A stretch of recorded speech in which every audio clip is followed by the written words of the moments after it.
share my screen and try it? Yes, ma'am.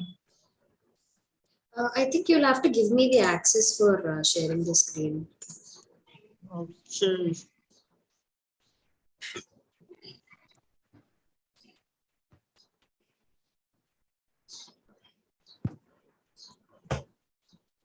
Hello, madam. Namaste, sir. Audio రావట్లేదు madam ఇది. Sir వస్తుంది sir, audio వస్తుంది. Access ఇవ్వాలి ma'am కి.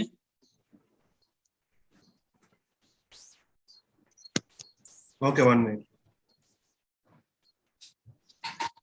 Hello, madam. Sir, వినిపిస్తుందా? Yes, good afternoon. Okay, good afternoon, sir.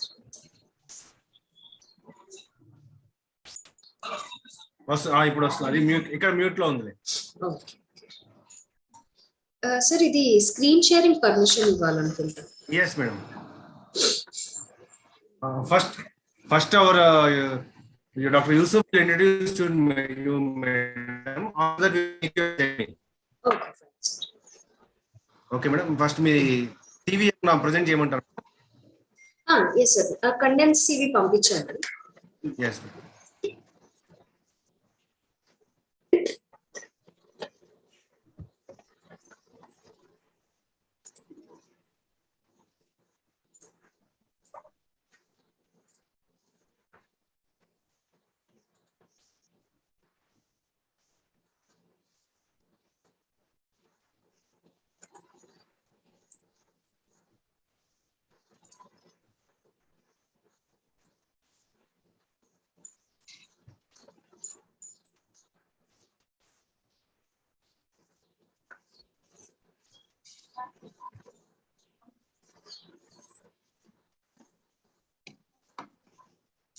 Can you see this, madam?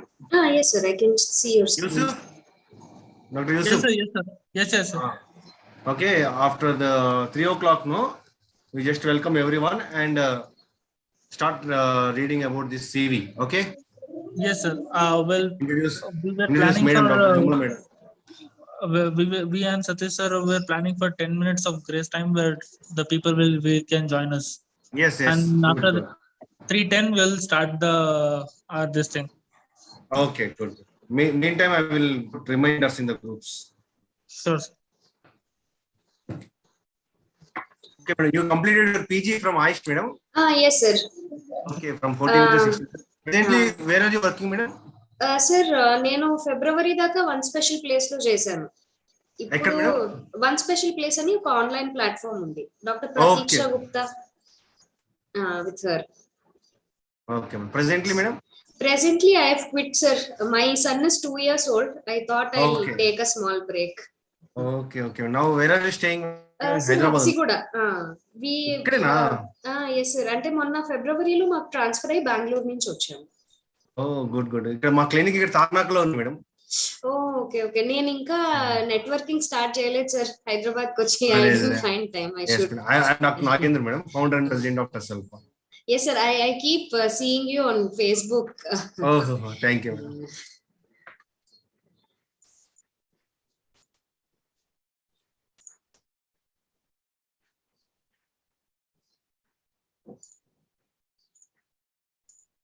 Sir, actually me screen share అయింది. నాకు ఇంకా పర్మిషన్ రాలేదు స్క్రీన్ షేర్. అదే ఇది ఉంది madam. Actually I want to admin చేయాలనుకుంది. Make host.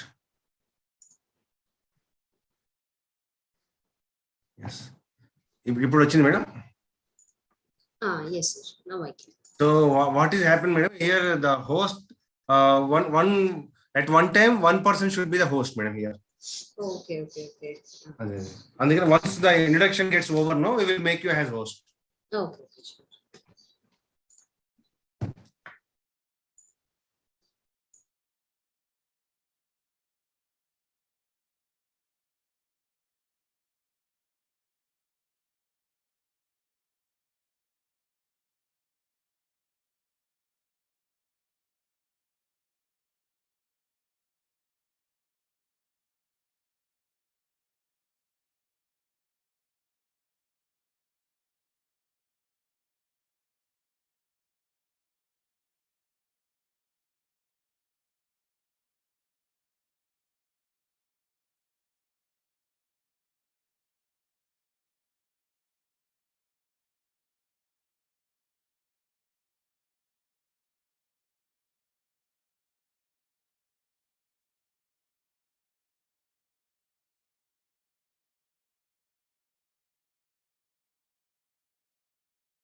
आपको मैंने आपको गलत समझा। Marking Good afternoon, all. This is Mohammed Yusuf, is one of the easy member from Tasalpa. So thank you for having us, bringing out some time for us on the occasion of World Alzheimer's Month. And in couple of minutes, we'll be starting our program with our two eminent speakers related to understanding Alzheimer's and many more yet to come. Speaker. नहीं,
Oh.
Good afternoon, everyone. We'll be starting soon. Thank you for joining us on the occasion of World Alzheimer's Day.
Each September, people unite from all corners of the world to raise awareness and to challenge the stigma that persists around Alzheimer's disease and all types of dementia. During World Alzheimer's Month, we call on everyone from individuals to large organizations, including every Alzheimer's and Dementia Association globally, to support Alzheimer's Month by getting involved in some way or the other. Now, this year's theme is to know dementia and to know Alzheimer's, which continues from 2021's campaign, which is completely focused on diagnosis and warning signs of dementia.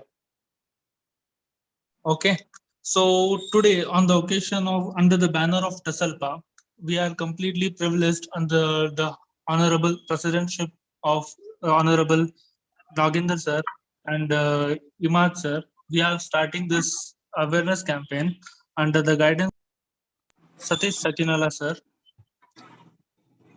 and we have two eminent and prominent speakers. One is Vimala ma'am and Nikhila ma'am, and both of them are well versed with their in the field. Of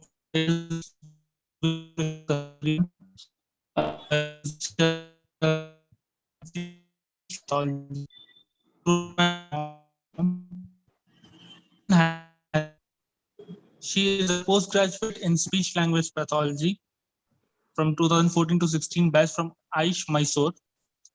She has earlier had worked as an SLP in one special place, and it is also an online speech therapy platform.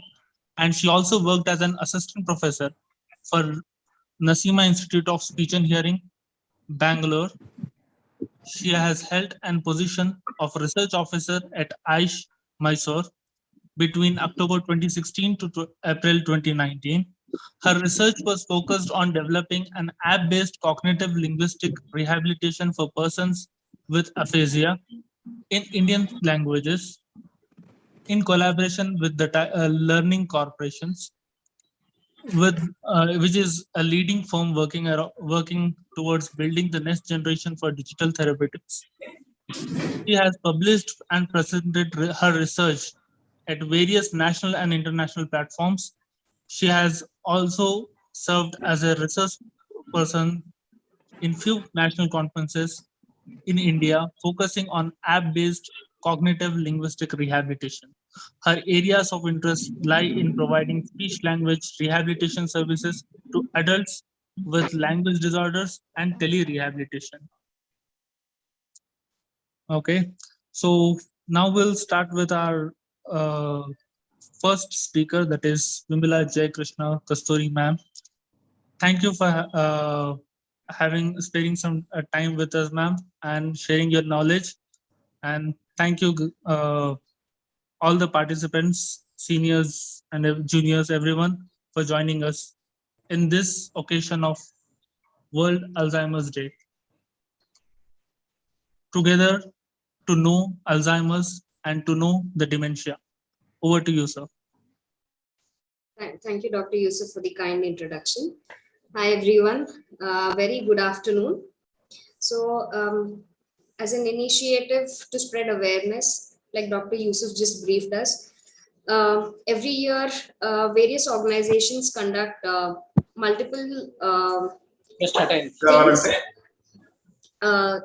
to bring about awareness about dementia. One such initiative is by TASLPA today. I'm very grateful for the opportunity. So I'm here to give you guys a very brief introduction about the Alzheimer's disorder today. So this is going to be, I will be using very general terms so that a lot of people benefit from the content that is going to be shared. So I would request everyone to kindly turn off their mics during the talk. Leave in any questions or anything that you would add in the chat box. So I would be taking you through a simple definition of Alzheimer's disease, a small history, some features of the disease, and what exactly happens at the level of brain if somebody is affected with Alzheimer's, some causes and risk factors, and incidence and prevalence related to Indian population, and all of us as SLPs, what is our role in managing persons with Alzheimer's? So I am sure you would have at least seen one of these movies. All of these movies depict somebody, basically an elderly person, who struggles with forgetting things, memory issues, or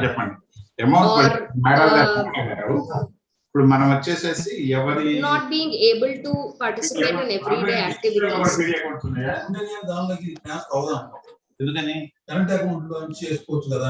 Just a second.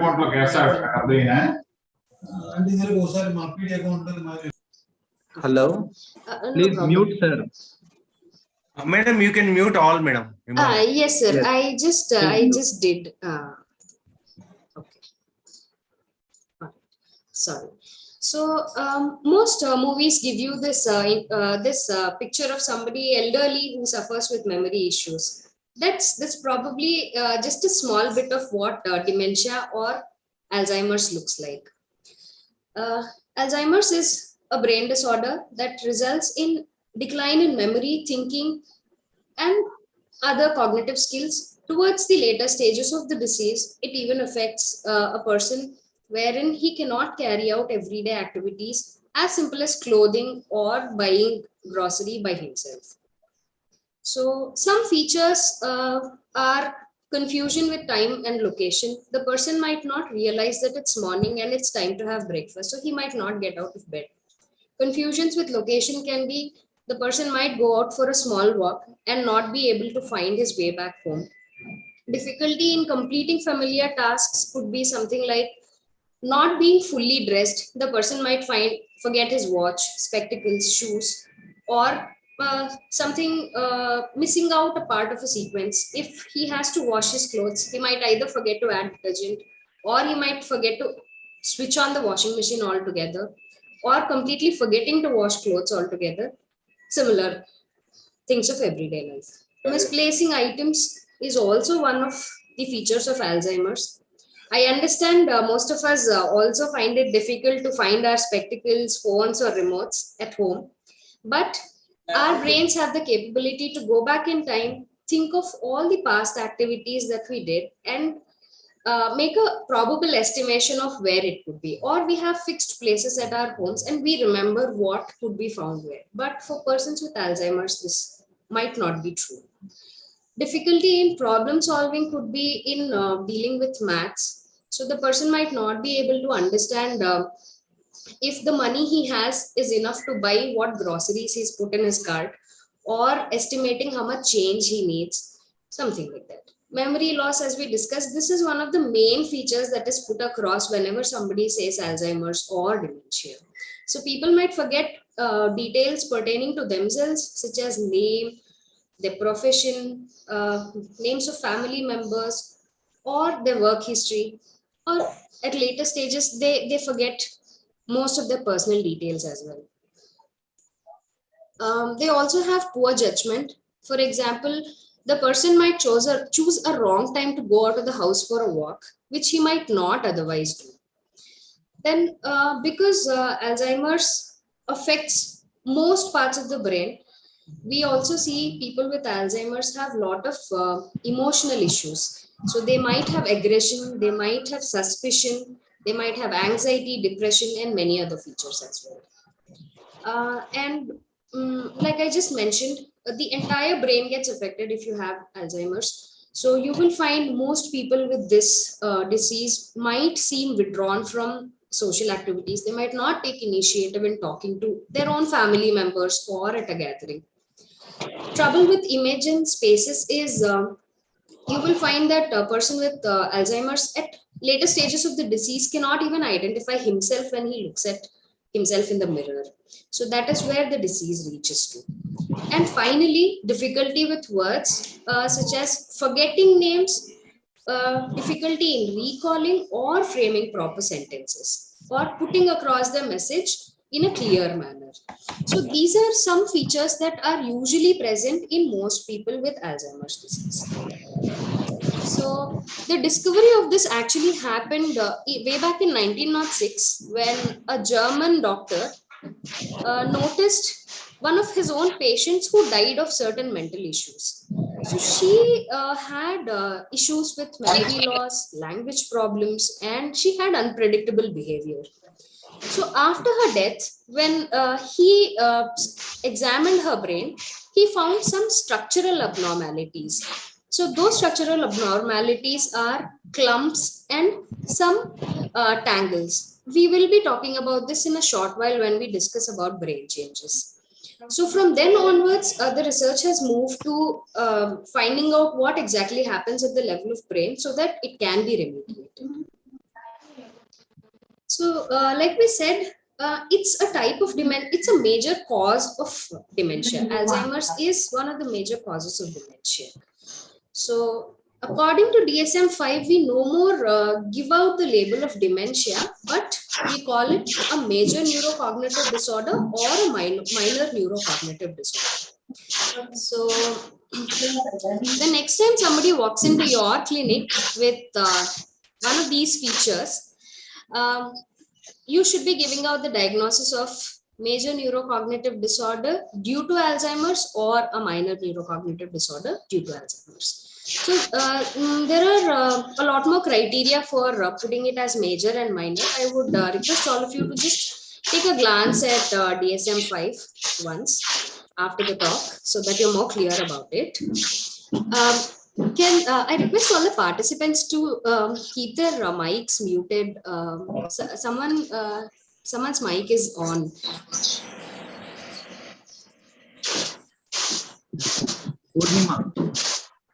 Purnima Patil, please switch off your mic. Thank you. All right. Okay, let's move on.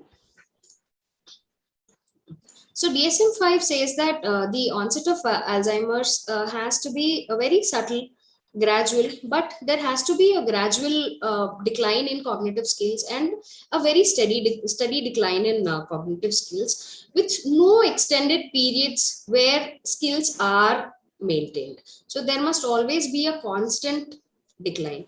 And most importantly, there has to be a very clear evidence of difficulties with memory and learning, along with at least one other cognitive skill, such as thinking, reasoning, problem solving, or executive skills.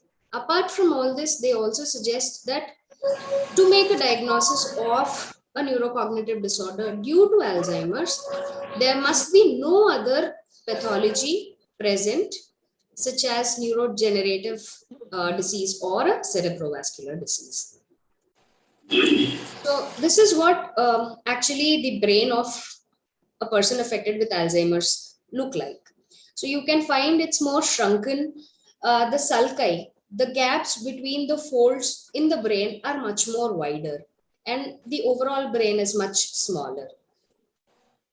This is another image that shows a very clear difference between a normal brain and the brain of person with Alzheimer's. So you will find here in the image C and D that there are many empty spaces, white spaces, and the brain is much more shrunken than a normal brain. So when the cortex shrinks, it obviously affects a lot of our functions, as we all know. And the ventricles of the brain are much more larger. And most importantly, the hippocampus, which seats our memory and emotional responses, it shrinks severely in this disease. So we saw all the structural changes of the brain, but what causes the brain to shrink or what causes these structural changes of the brain are these following things. So the two main findings, histopathological findings of Alzheimer's brain is the presence of amyloid plaques. So we all know that all of our functions happen, our talking, walking, thinking, or all of our actions happen because of all the connections between the neurons, all the communication between the neurons.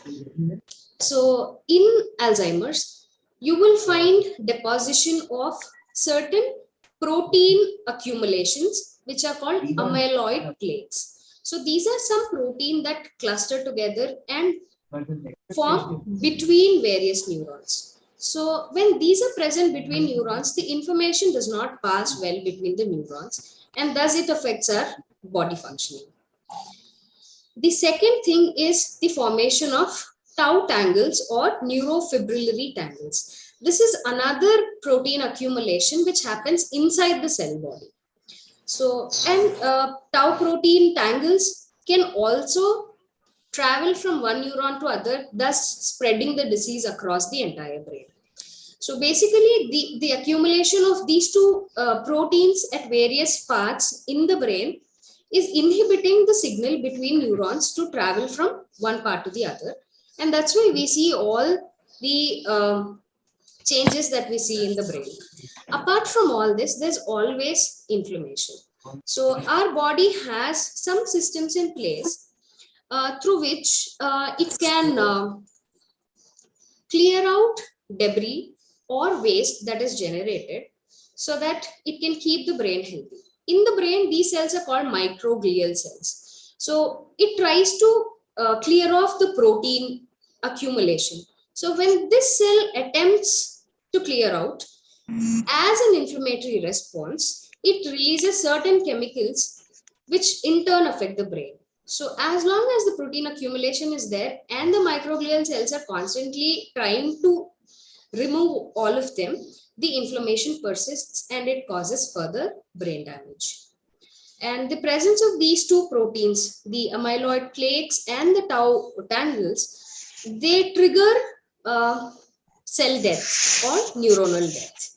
As you know, you cannot, the cells in the brain cannot regenerate like other cells of our body. So you see obvious changes in brain because of all these reasons. So I will just give you a few key points of what area could result in what kind of symptoms in a person. So we all know limbic system is associated with memory and emotion. So you will find that the person exhibits things like suspicion, irritability, anxiety, or he might have difficulty in finding objects. Frontal lobe, we all know, is responsible for initiating various activities. So when these areas are affected, you will know that the person does not resonate with your thoughts or your emotions. He seems very uninterested. He stops hobbies that he was interested in before. He does not respond to others, or he's very withdrawn. Hippocampus and temporal lobes, we know hippocampus, we just said it's the main center for our memory, verbal and visual memory, and temporal lobes help us in learning new things and they're responsible for short-term memory. When these are affected, we cannot retain things in our memory. We will exhibit loss of vocabulary, or we will find it difficult to recognize familiar faces, objects, or places. Coming to the parietal lobe, we know it's responsible for sequencing and understanding spatial information. So when this is affected, you will find that the person is using words, but in an incorrect order, or he has difficulty in understanding what somebody else is saying, or he cannot express himself well. Finally, coming to the occipital lobe, we know it's the center for vision. So an affected occipital lobe leads to difficulties in depth perception and inability to see movements. So what causes dementia is not really narrowed down to one single thing, but scientists believe that the point of the origin of the disease and its progression is related to many factors related to genetics, lifestyle, and some environmental factors. So we do not have one single cause for this disease. Some risk factors that can point to the possible origin of Alzheimer's is age. Women are known to be more affected. It is because studies find that women have longer lifespan since they live longer into old age, they tend to be affected with Alzheimer's more than the others. Age, we know most elderly are affected by Alzheimer's. However, there are some cases of childhood dementias and early onset dementias which could affect people in their early 30s. Genes and family history is another predisposition that puts you at a risk of developing Alzheimer's later in life. So people who have somebody in their family affected with the disease are more likely to develop, but not necessarily develop Alzheimer's in their old age. Head trauma is another factor. It is known that people who've suffered a head injury are more prone to develop in certain kind of dementia in their older age than people who have not suffered a head injury. Brain abnormalities follow similar logic.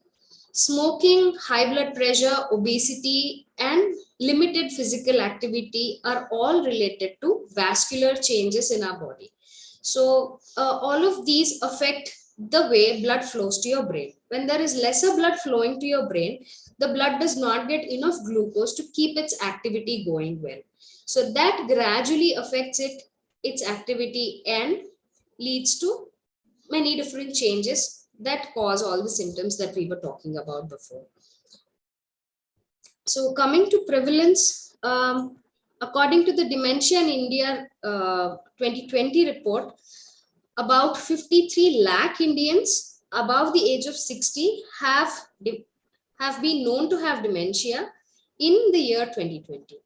And they estimate that it could reach 1 crore 40 lakhs by 2050. And that's why if you carefully look at the main agenda of World Alzheimer's Day this year, it focuses on post-diagnostic care. We are identifying people and we are estimating that so many could be affected, but we need to have systems in place that can take care of the diagnosed persons. Another study in 2021 indicates that the prevalence in India could be up to 10.6%. Considering our population, these numbers are very huge. So this is a brief finding of from different areas that they have of different studies that they have actually gathered and accumulated over the years.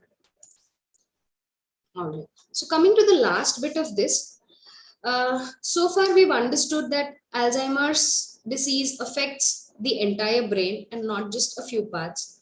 So cognition and communication are two things that are majorly affected in people with Alzheimer's. At much later stages, their activities of daily living also get affected, and they will need help with simple things such as dressing up, eating, and gradually, because we just said that it affects the entire brain, it also affects our swallowing centers, and that's where SLPs come into play in helping out people with Alzheimer's. So our role, I think the next speaker would be shedding more light on all of these aspects and get you into the exact details of what we require to do and how we require to do it. So this was just a small summary of the entire disease for you to understand the next steps of rehabilitation, signs and symptoms, etc. So if anybody has anything to add on, or if anybody has any questions, let's go ahead with that.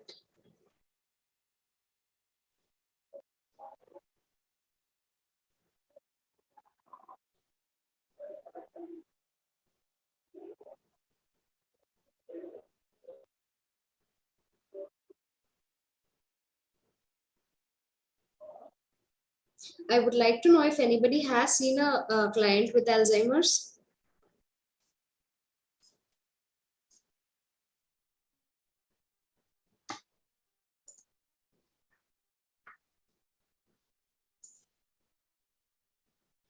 Okay, so I think there's a question saying Alzheimer's or ARD. Could you give me the full form of ARD?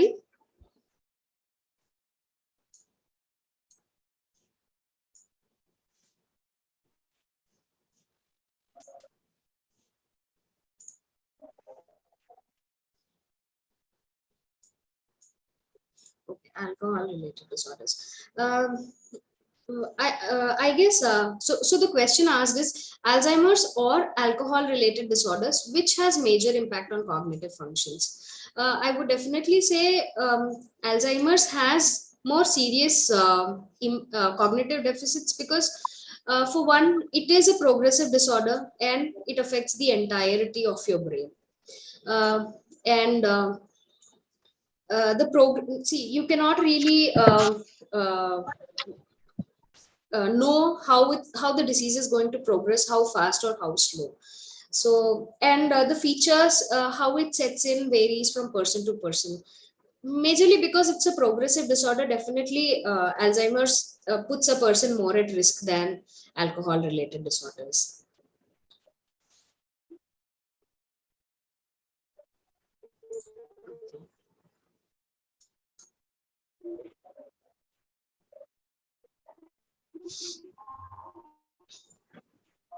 Okay. What are the early signs and symptoms? So the early signs and symptoms could start as confusions, not knowing time and place, and being forgetful. So we all know, I mean, most of our grandparents also exhibit similar symptoms or features, but you will not find them getting worse over a period of time.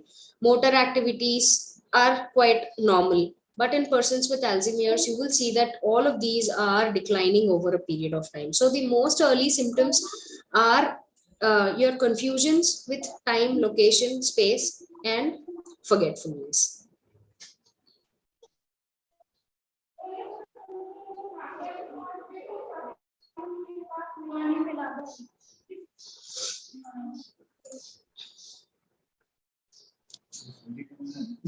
That was a comprehensive talk, ma'am, related to this thing, and thank you for your time related to that. And we'll wait for some time for any questions coming up, and then we'll move on to the next speaker. But anyhow, there is one more question, ma'am. How we differentiate diagnose Alzheimer's and normal aging issues? Right. Okay. So Alzheimer's, you will find multiple things getting affected, right from your emotions, mood, your memory, a lot of your cognitive skills, not just one or two. Like I was just mentioning, if we take example of our grandparents, you might only find not being able to recall certain words, but you ask them about an incident that happened in their childhood or your childhood, they will be able to give you a very good narrative description. But the same thing with somebody who has Alzheimer's might not be true, because their memory of things, people, events, sequences, everything goes away one by one. Obviously, there are formal standardized neuropsychological testing available to clearly differentiate, but this was just one example of how you can differentiate between both. So basically, it's a combination of everything, like how we usually carry out an entire bundle of tests. So you have to have your neuropsychological testing. You have to have these days people recommend, because we have advanced imaging techniques, you can recommend for imaging techniques. So based on all of that, you can clearly make a difference. And another important factor would be to see how fast it's progressing. Okay, so another question asked is, amyloid plaques and neurofibrillary tangles deposition starts from which areas? Okay, so usually they say that it starts off at, in and around your hippocampus, but it's not really known as to from which point the protein deposition starts and how it actually spreads. But all we know is it gradually spreads across the entire brain, because the tau tangles can propagate between neurons. Okay, so another question is, what is the role of AAC devices in declining verbal output of individuals with Alzheimer's disease, high-tech versus low-tech? Okay, so like we've been reiterating the fact that this disease progresses and people gradually decline and the decline exists in everything, right from your speaking abilities to your activities of daily living. So definitely we can, so all of our efforts, be it a medical personnel, SLPs, OTs, or a physical trainer, anybody, all of our efforts is always to stall the progress of the disease by keeping them active in their life and changing environmental factors and healthy lifestyle. So AAC comes into play probably from mid to late stages of the disease, where you can train the person to call for help. So I would say low tech devices are much easier to use with elderly population. We can always train them to use high tech as well, but the training can start as and when the person is diagnosed, so that he's well versed with using the technology. So for calling for help or asking for fulfilling basic needs. So I think it's always recommended to have an AAC device along with all of your therapies going, because it really helps them communicate. Madam? Yes, sir. Yeah, I'm Dr. Rajendra Kumar. Hello, sir. One simple basic question I want to ask. Yes, sir. What kind of tests means available to check with speech and language characteristics? Any specific test is there, or it means we are not really proficient in doing this specific to the dementia, though we do for aphasia and dysarthria and apraxia of speech. But can you highlight on that? What care and considerations we have to take here? Yes, sir. Thank you for the question. So we don't have, because Alzheimer's comes under the umbrella of dementia, as in it's one of the causes that leads to dementia. We have something called a dementia assessment battery that has been developed in Indian languages. I think it is by Dr. Shyamala Casey and Dr. Sunil Ravikumar. So that is one of the tools that you can use. Otherwise, if you do not have any tools available with you, you can simply go ahead with profiling the patient's speech and language characteristics. So always remember that our focus is to understand at what level the client is and help him sustain those skills from further decline at any given stage of the disorder. So if somebody is coming to you at later stages where they've declined a lot more, maybe simple strategies to remember, like have just posters around the house, or have a chart, point out, such things also will make do. But our major focus would be to not enhance their speaking abilities or develop their language abilities, but it will be to help them sustain those skills for a little more longer up until the disease progresses further. Thank you, madam. Can you pardon the name of the test So it's called Dementia Assessment Battery. How much time it will take, madam? Sir, I think it's as extensive as WAP. So depends, because patients get tired, and these are all elderly people that we do it on. You might require about 1 or 2 sittings probably to complete the entire battery. Probably 2 hours to 3 hours in general. Probably 1 or 2 hours. Yes, sir. And is there any age-wise application of the test, administration of the test? I am not very sure of the age range, sir, but I think there is another test which can give you insights about cognitive language profile. It is called CLQT, Cognitive Language Quick Test. So this is also adapted into in the Indian context. So it has very basic tasks like category naming, category fluency. So this takes about half an hour, 40 minutes. This is a very, very brief test with not more than 5 items under one section. Apart from speech language, do they have difficulties like speech parameters or speech components are there? No? Do they exhibit certain symptoms Yes, sir. Any- So, like we've been saying, because it has because the disease is affecting your entire brain. At later stages, you will see. So, when major activities of gross motor are being affected, it's obvious that even the fine motor activities will be affected. So, not as what do you say, as marked as in dysarthria, but yes, some weakening of muscles, so loss of clarity in speech, or the person might feel breathless. So some related uh, components of the speech system, speech subsystems will be affected, but the features might not be as marked up until the person reaches severe stages. Okay, one more question, madam. Yes, sir, To please go ahead. make them get back to the present situation, if the types of dementia may be different, episodic or something like that, but to get them into immediate memory or to make them aware, what kind of, sorry for the disturbance, No, just a no minute. problem. Yes.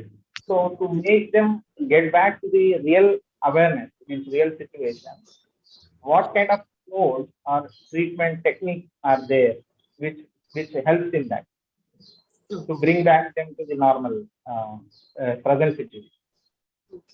So the first thing is the person should always have somebody with them.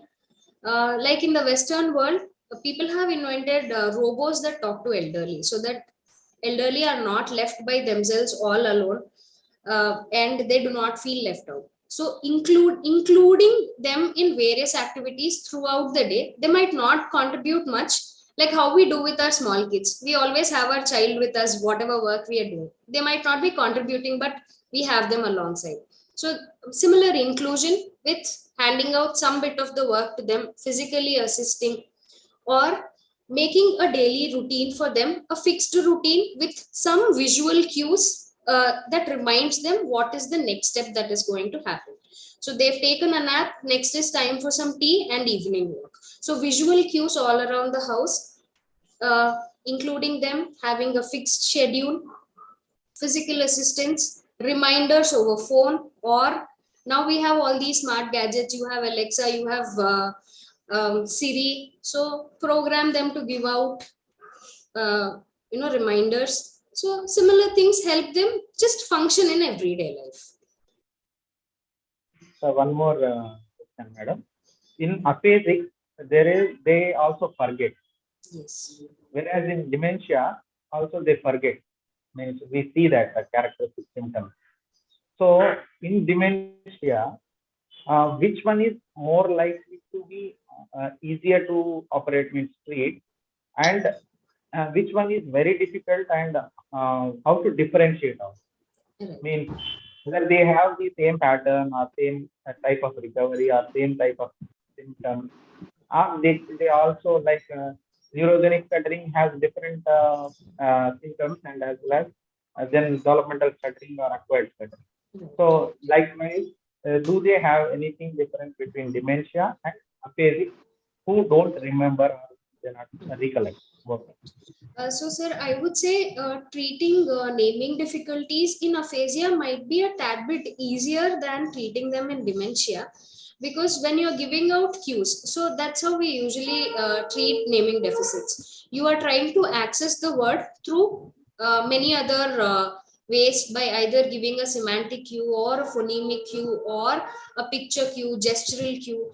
So all these can be perceived well by an aphasic more than somebody with dementia.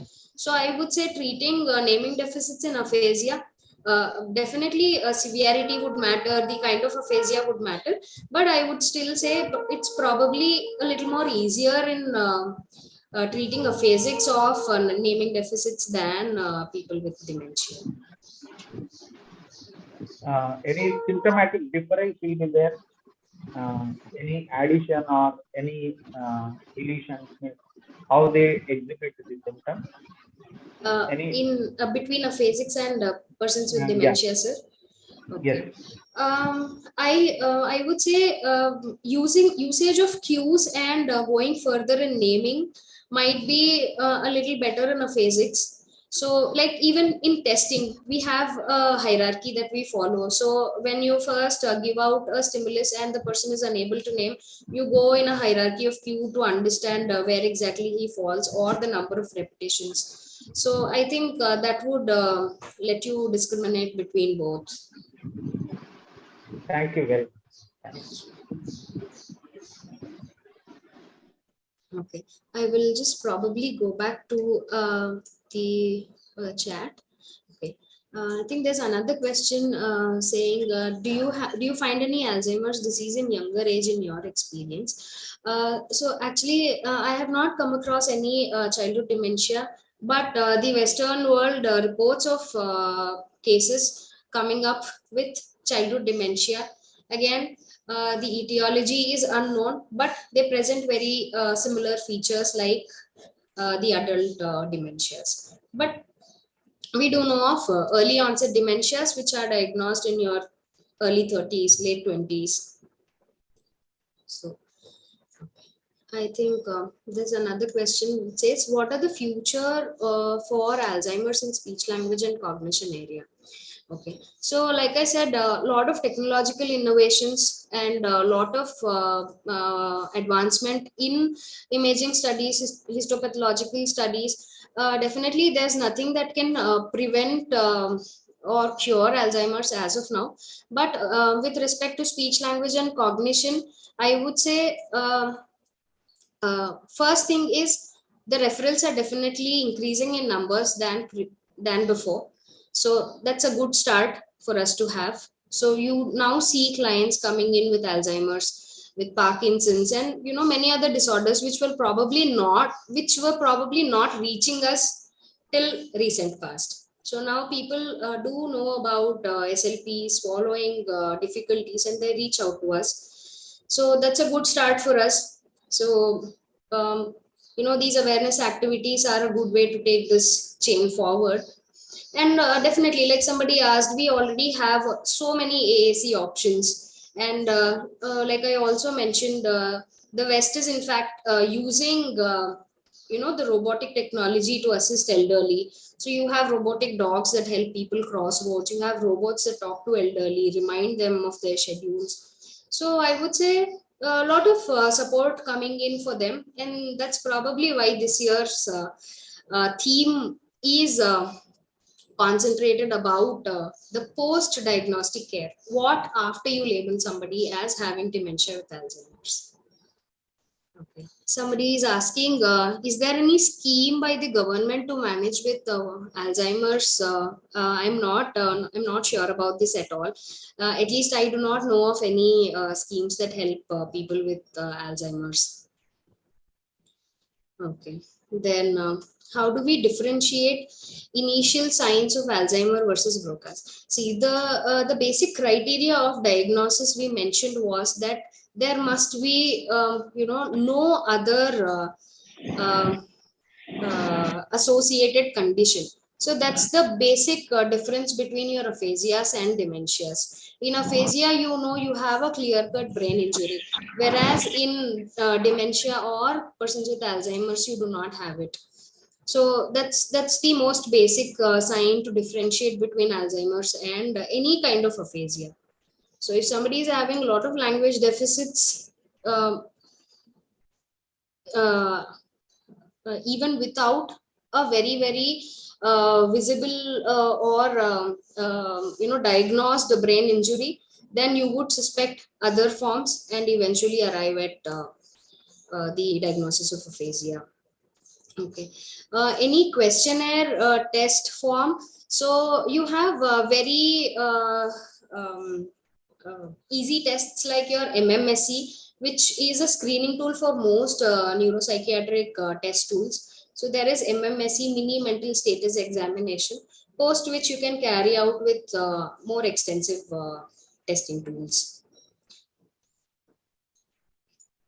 Okay, then what test can be used from an SLP perspective for Alzheimer's? Like I was mentioning, to my knowledge, there is one dementia assessment battery. So, like we said, this is a type of dementia. So, anything that assesses dementia, any dementia batteries, any dementia tests can be used for diagnosis, differential diagnosis, profiling. So DAB it is called, and the other one I mentioned was CLQT, that is cognitive linguistic quick test. So these two are generally used in OPDs. There's another question. It says, ma'am, in a case specifically young 20s or 30s, what is the chance to recover from Alzheimer's and how much time it can take to recover from its? Okay, so the sad part about somebody being affected with Alzheimer's is that there is nothing called coming back to your original state. The disease keeps progressing. For some, it might be fast. For some, it might be slow. But the disease eventually progresses and leads to death. So in younger people or early onset dementia, the lifespan could be a little better than when diagnosed at an older, at a later stage or late onset dementias. Okay. Thank you, ma'am. Thank you for your time. Thank you. Related to the talk, and that was a very apt and useful talk. And we had a very good time with your this thing. And plus, we also, you were with very patiently, you have answered every questions. And thank you for your time, ma'am. Thank you so much for the opportunity. Have a nice evening, everyone. Thank you. Yeah. Hello. Thank you, Dr. Vimala, for on short notice has given your talk. We would like to tell thanks from all our Taslpa. We'll have a same coordination in the further workshops also. Thank you so much. Thank you so much for the opportunity. Thank you, madam. Yeah. Thank you. Thank you, sir. So now we have another speaker for the evening. It's Dr. Karpuram Govati Nikhila Karu. She has done bachelor's from Swikar Academy of Rehabilitation Sciences and master's from Aliyah Vajan National Institute of Speech and Hearing Disabilities (SRC), and she has many. She has done many roles and responsibility, and she's a very good SLP related to this, and having many research publications on her parts, national and international. And she has been an international board member for Asian Journal of Medical Sciences and Research Review and ENT Research Journal for 2017, Otolaryngology, and many other. And editorial board member for the Open Access Journal 2017. And achievements related to her was in World Neuro Congress Hyderabad. She has presented 5 posters in 2016 and also in 2018 in Mumbai, which was conducted in Mumbai. And there are many more. And she is a certified vital stimulation therapist and certified she's PhD in HNC and stroke rehabilitation in 2019. And she has she is more into research and background plus, and so practicing SLP. And thank you for having sparing your time, ma'am, with us. And we'll start. Thank you so much, each and everyone, for giving me this opportunity to talk on this platform today. I thank Taslpa team. I thank everyone. So I'm just trying to share the slide. I would request everyone to switch off their mics and the cams if possible, so that there will be an easy access for this thing, audio and visual. I hope it's audible on the screen. It's visible on the screen. Yes, ma'am. Yes, ma'am. Yes. I'll do it full screen. Yeah. So, good evening, everyone. It was one wonderful presentation by Dr. Vimla. And today I'm here to talk about the Alzheimer's disease in relation with speech and swallowing. So before talking anything about speech and swallowing, let's go to the history and just look after this. Like, how did the term Alzheimer's disease has been come out? Because in 1906, Dr. Alliance was the person who has been identified this. He was having a patient who called Miss Austin. Here's the picture. So she is the patient who has been died with Alzheimer's. Later on, after her death, they have been done the research, and he's the first person who has been diagnosed and come up with the disease name. And so that's how he has been gave this disease name. He has been attached with his along with his name. Okay. Then if we see what is Alzheimer's disease, it is a degenerative brain disorders. So gradually it progresses from middle age to the older age, and it destroys or shrink all your brain areas. So that's how the slowly language, memory area, and the motor coordination areas, dysphagia area, everything will get into the shrink based on the severity. So basically they have the, once if the severe Alzheimer's disease starts, the destroying takes place in reasoning, and remembering and resolving, walking, speaking, eating, everything will go gradually. So what is the incident? About 3% of men and women ages from 65 to 74 years of age will be diagnosed by AD. And almost 3 lakhs to 60,000 patients have been diagnosed in a year. And just give me a second. Okay. And the causes are still unknown. And however, there are several factors which are showing us this about Alzheimer's. We have 4 different factors to be considered, like neurochemical factor could be the reason, environmental factor could be the reason, and genetic factor could be the reason. And there are some risk factors like Down syndrome, family history, chronic high BP, head injury, gender, and the smoking and drinking. Because all this we have heard in the last session, so I'm not going in detail in this. So what are the warning signs like Alzheimer's? If we see, if you have any elderly population, we don't know what exactly is happening, they don't have any head injuries and all. These are the initial warning signs which we can identify and note down that it gives us an idea it is turning to a Alzheimer's. Then what symptoms do they have? They have confusion, disturbances, problem solving, personality changes, language disturbances, unexplained mood swings, and difficulty in swallowing, poor sleep, and poor coordination.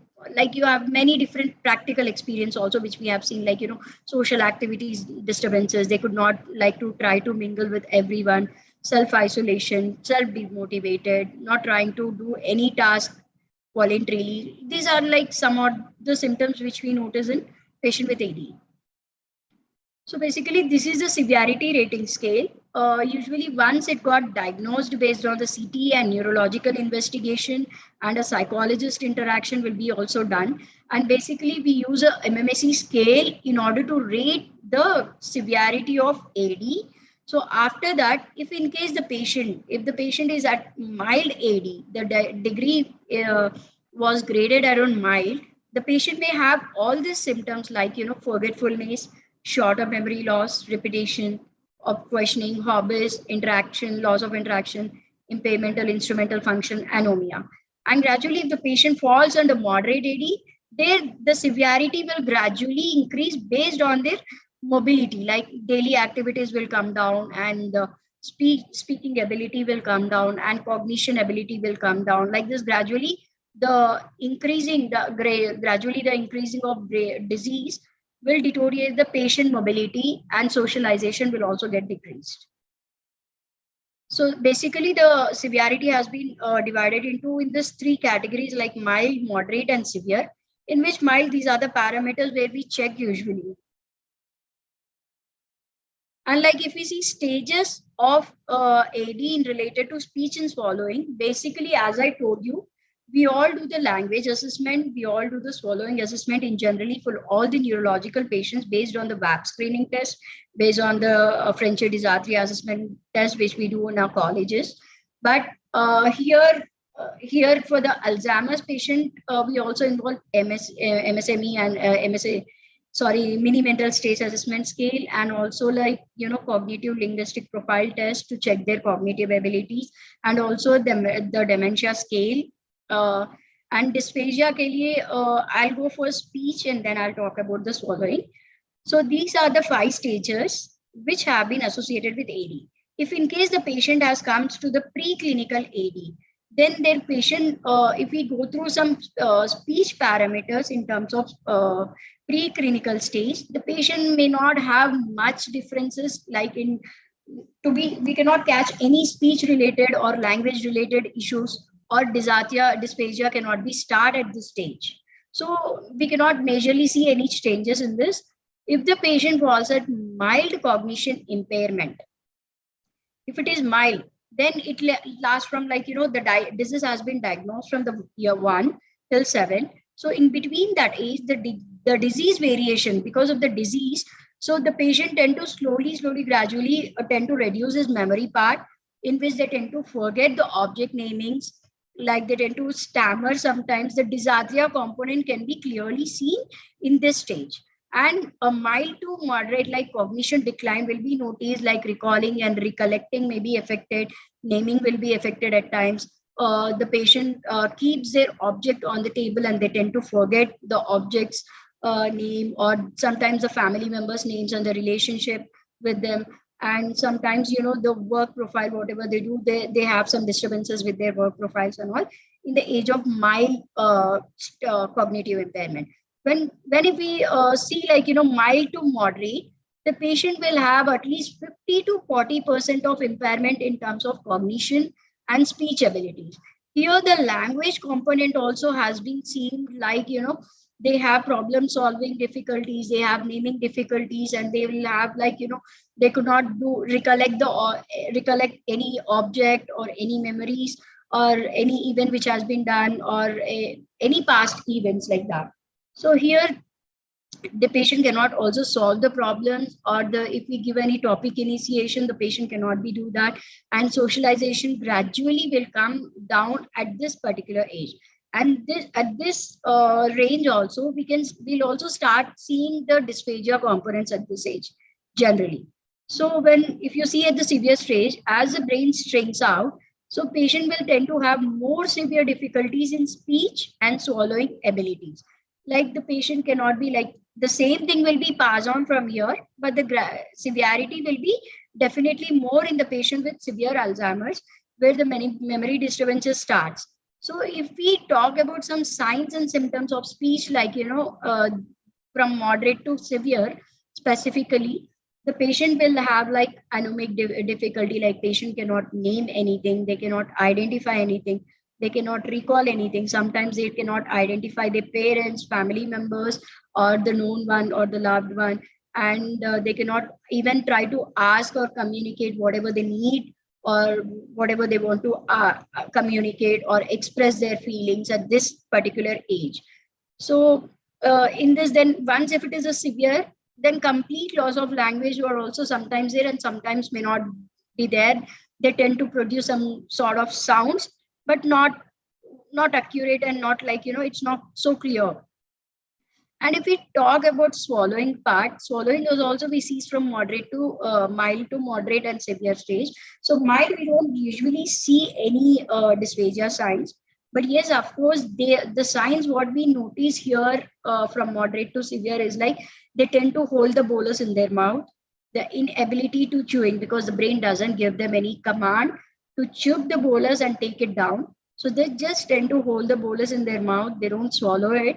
And some at times they don't get any proper signal how to. So because of which what happens with sometimes attendant tries to feed them fast or try to push the bolus back, because of which with the gravity the bolus goes down.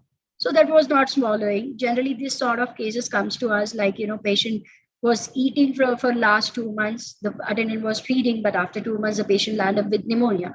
So what's happened is like they tend to feed it very fast, or they don't maintain the sitting position, they feed them fast. So with the gravity, because they are not getting any functional signal from the brain to chew it and take the bolus down. So with the gravity, the bolus goes down. So whatever goes with the gravity, there is like, some sort of chances to get an aspiration. So that's how their lungs get collapsed and they develop with pneumonia, and sometimes it leads to death as well.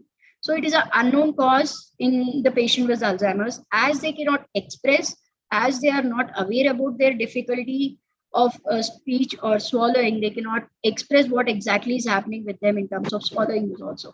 So it is, as a speech and language pathologist, it is very important to guide the caretaker or the particular person who is taking care of a patient or a patient sometimes, or a family members, to check for the aspiration signs whenever they are feeding. Like some sort of tips which I give you, like make sure that whenever the patient is sitting in 90-degree sitting position, please feed at that point. And do not try to feed the patient continuously at one go. Their meal should be planned accordingly. See, as I told you, like mild, moderate, severe, even for them, we have to plan it like, we have to plan a diet accordingly, mild, moderate, and severe, like dementia diet plan. So in that, the texture modification need to be there first thing. And then velocity, texture, and taste modification is very important. Every hour with a short interval of period, the patient should start giving the feeding. So whenever, if you're giving for example, if they are giving 2 spoons of custard or food, immediately the food taste and texture need to be changed with the other item which we are substituting. So like that, 2-3 items, but one go with less quantity, the patient need to be feeded frequently. So this is how the diet plan diet plan can be done based on the patient's severity and the condition of the disease. So nextly, the patient, if in case the patient is holding it for the long time, ask the caretaker to remove the bolus from oral cavity, wait for half an hour, and then feed again. And later on, in case for therapeutic management, we can work upon like some electrical stimulations or some like active vital stem therapy. So that is only maintain the swallow reflexes. That will not definitely improve the swallow reflexes. At least whatever the reflexes are there, that we can maintain with the electrical stimulation. Whenever we are feeding the patient, also we can use the stimulation. And next, whenever you're giving a feeding to the patient, immediately after feed, do not try to make down the patient down, and make sure that try to interact more. And whenever, like preferably if patient is eating, make sure that the patient sits with 2 to 3 members and try to eat the meal, so that socialization is an important factor. And whenever you're feeding him, make sure that they should also not aspirate. In case if the patient falls under the third category, like severe, it's preferably to maintain the nutrition level. The patient need to go for a alternative mode like peg feeding or like rice tube feeding, so that the management of nutrition will take place. And so subsequently we can work upon the vibratory stimulation and also feed the patients. So basically, if the patient is having any speech related issues or to improve the patient's cognition, we have to, as a SLPs, we have to plan for some cognitive linguistic therapy, like to improvise his memory task, like visual spatial task, where the patient should need to be given visual spatial games like jigsaw puzzles, and constantly note the time. Gradually the time period should come down, and that memory game will improve their cognition. And other some cognitive tasks where it's like, keep on engaging the patient with, like, giving some or the other activity that will make the patient to maintain the stability of their memory, or like, speech or swallowing. Cognitive linguistic therapy and can be done, and frequently showing the family members photos and interacting with them, making the patients to socialize. Like, here in Delhi, we have some dementia center, like we have a chai masti center, like, all the Alzheimer's or dementia patients club together, and 4 members or 5 members, we interact, we show the family members photo, we make everyone to get interacted with them, and the family member also to ask the questions, and we talk about some event, we take them to some movies, and we make them feel like, to make the patient socialize. That's it. So then we give them some cognition tasks, making them handcrafts, bags, books, and also so that they get engaged in the cognitive task, so that their memory is like, not to, we don't expect the recovery, but we can stabilize it for certain period. And at the same time, at the swallowing also, we make different texture and taste modified food, dementia diet plan. So that also will be planned based on the patients and all. Just remember those who cannot remember World Alzheimer's Day. Thank you.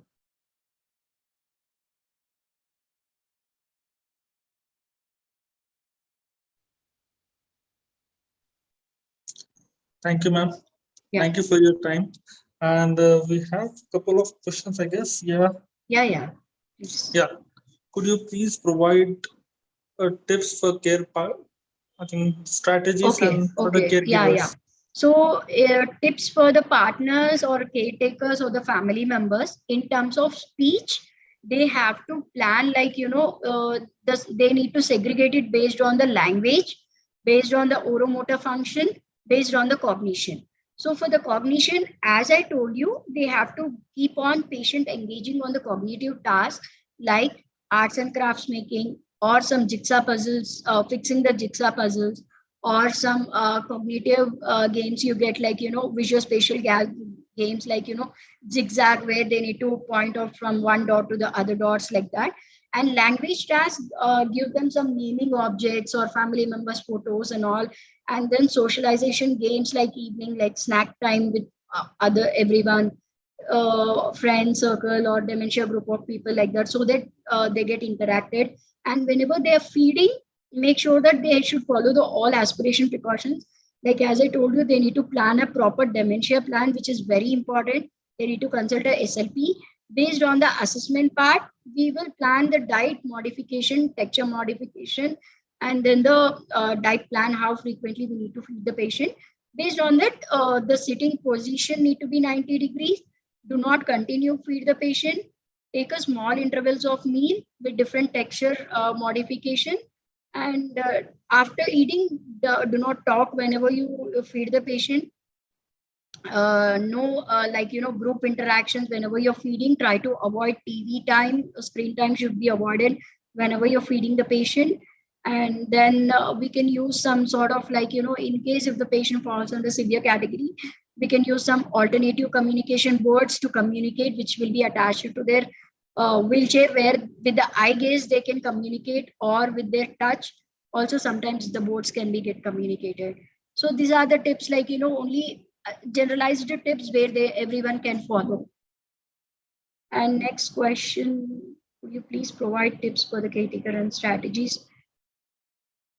See, counseling is like completely depends upon the severity of the disease actually. So if it is very severe, definitely in order to make the patient stabilized and nutritionally well maintained, talking in terms of dysphagia, the patient should go for the alternate mode of feeding, that is peg tube feeding or rice tube feeding, in order to maintain the nutrition level and the strength and all, for medication purpose also. But speech part, definitely we have to get compromised with that, but still there is nothing wrong in practicing all this, or making the patient to socialize, mobilizing him, taking to the malls, getting them involved with a group of people where sitting and enjoying, like, that's at least the social environment can be changed.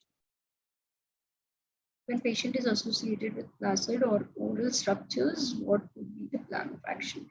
See, that's what I said, that then this particular case would be definitely come into a mild category where it is just starting. So at that time, we can work upon some oral motor exercises, electrical stimulation, where it's it stimulates the muscle and it makes the muscle to release. And that's how we can actively work on patient where in that phase actually. And you can work on all oral exercises.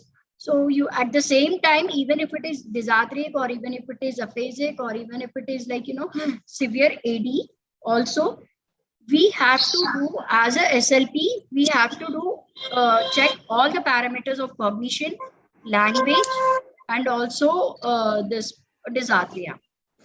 Because Because of this dysarthria, at times anomic component will also fall in those patients where we can work. And why is this anomia is taking place? Maybe it could be a reason because of the cognition part. So at the time cognition task also we can we have to check the cognition level also so that we can improve their cognitive abilities. So I suggest and recommend everyone, like, check for the cognition, check for the dysarthria component, check for the language component. 3 parameters need to be checked, whether it is mild, moderate, severe. So that, because as these 3 are interrelated, we can work on these 3 parameters, and because of the neuroplasticity, at times at least we can maintain the speech and language abilities.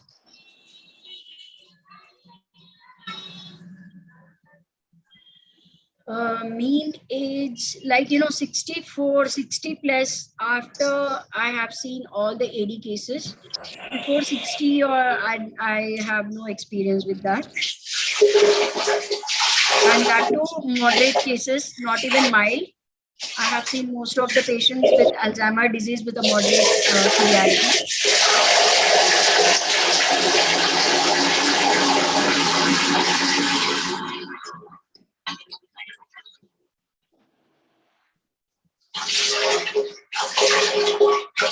I'm sorry, I'm getting some disturbance. Kindly mute all, madam. Kindly mute.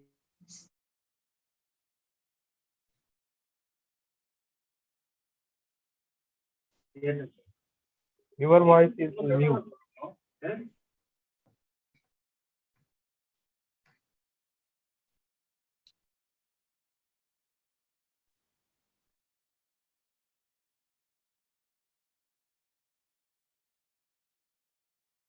Hello?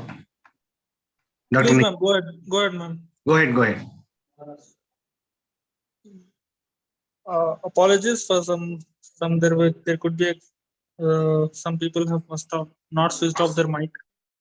Please, guys, mute your mics so that we can have a better discussion. If there is any question, please ask in the chat box.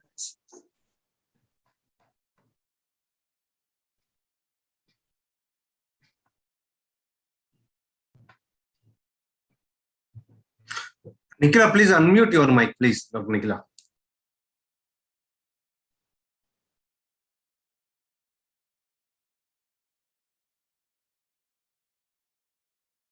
Yeah, I'm so sorry. Yeah. So there's a question, like, mild stage of Alzheimer's disease, and she's having some emotional disturbances. So here, definitely, because in the mild stage, they are comprehending well, much better when comparing to moderate and severe. So here she came to know her diagnosis. Here she came to know about a problem, and here she is able to recognize that she's not able to comprehend, or she's not able to express some words.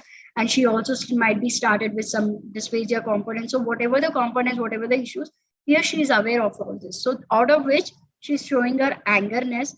For that, we can plan, like, a psychological counseling, along with that a positive motivation, a speech therapy, and that can help at least to maintain, come out of this behavior. Because motivate the patient positively, give her all the exercises, make her, like, at least if she's doing that, she can maintain this, because she need to accept it. Make sure the patient accept this, and then along with the psychological counseling, you can plan your therapeutic management. Tell her that we can manage it for certain time, even if she's not doing out of this emotion and all. You can, like, it's all like, practical thing where the things goes wrong. So just motivate her, say her that if she practice, she can overcome this, she can at least maintain it for longer time. If she's not doing it, it can worsen immediately by overstressed and all. So make her relaxed, make her socialize with everyone. Do not ask her to isolate herself. Make her engage in all other activity as normal as before she is, so that she can at least feel normal.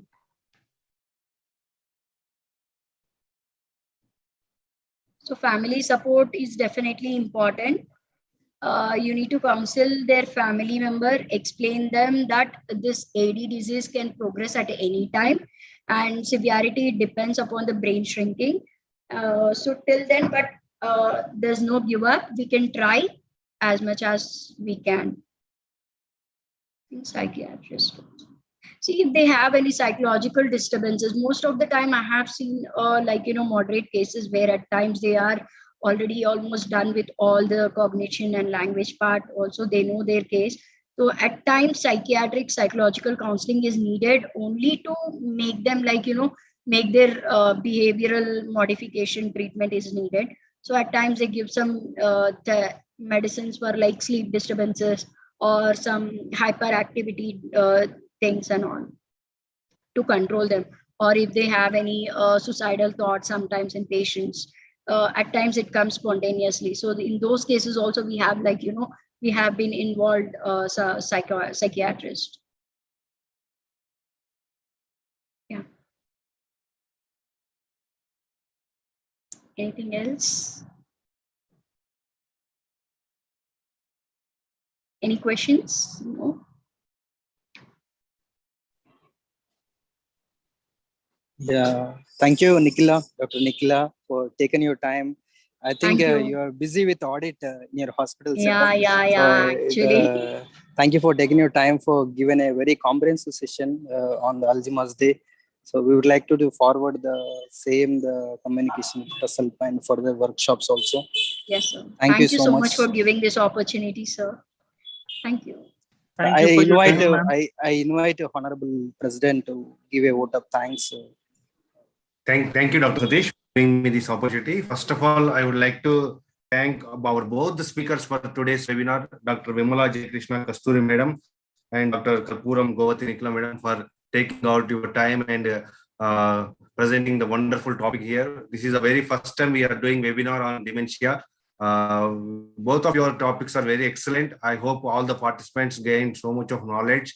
And this presentation is also available on the YouTube. We have recorded so that we can, all the participants can use it at any time. And whenever I see Dr. Govati Nikhila, we are very proud of her because she's a junior and also she did very hard work.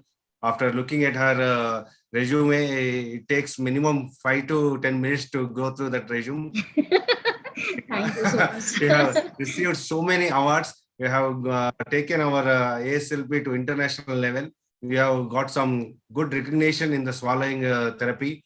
Keep up good work. And also we would like to look forward to work with Dr. Vimala Madam also in future activities. And we thank all the participants, all the students, all the professionals who attended today's webinar by taking out your time. There are so many participants, more than 60 members have attended today from all over the India. Thank you so much, one and all. We will keep doing more and more webinars and interactive sessions like this. And I also convey my special thanks to Dr. Satish Seknala, our Honorable EC member, and also our Honorable EC member, Dr. Yusufuddin, for coordinating this webinar and conducting wonderfully. Thank you, one and all. Thank you. RKP sir, do you want to say some words? Professor RKP sir, please. Thank you very much, both the speakers, Vimala and also Nikhila. Nikhila happens to be our product of SRC. Yes, sir. We are pleased and very proud to see your career and glorification which you have achieved this year, and continue your same speciality. Both the speakers have given a very smooth and it was lucid presentation by first speaker and second speaker. And thank you once again, as we will look forward for you in future programs at a higher, larger platform. Thank you all. Thank you, our Honorable President Nagendra, and the coordinator and co-coordinator Satish Seknala, and all others, all the participants, for bearing this long and raising important questions and clarifying within and for all also.